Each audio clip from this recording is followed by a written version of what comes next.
আজকে আমরা তৃতীয় শ্রেণীর বাংলাদেশ ও বিশ্ব পরিচয় বইয়ের ৫৩ ও ৫৪ পৃষ্ঠার সমাধান করব।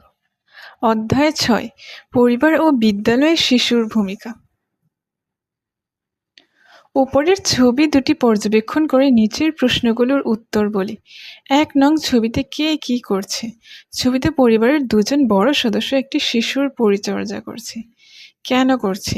কারণ পরিবারের ছোট সদস্যদের দেখাশোনার দায়িত্ব বড়দের। ২ নং ছবিতে কে কি করছে? ছবিটিতে ছেলেটি তার মাকে সাহায্য করছে আর মেয়েটি তার বাবাকে সাহায্য করছে। কেন করছে? কারণ বড়দের আদেশ মেনে চলার পাশাপাশি বিভিন্ন পারিবারিক কাজে বড়দের সাহায্য করা আমাদের কর্তব্য। পূর্বের পৃষ্ঠার অংশটুকু পড়ে পরিবারের ছোটদের প্রতি আমার দায়িত্ব ও কর্তব্য নিচের ছকে লিখি। ছোটদের প্রতি আমার দায়িত্ব ও কর্তব্য। ১. ছোটদের আমি ভালোবাসবো ও আদর স্নেহ করব। ২.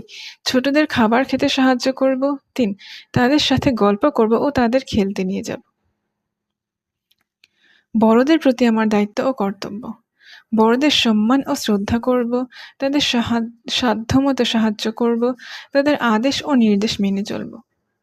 পরিবারের সদস্যদের প্রতি আমি কেন দায়িত্ব পালন করতে চাই তা লিখি। পরিবারের সদস্যরা আমাদের দেখাশোনা করেন, তারা আমাদের আদর স্নেহ করেন ও যত্ন নেন, অসুস্থ হলে তারা আমাদের দেখাশোনা করেন।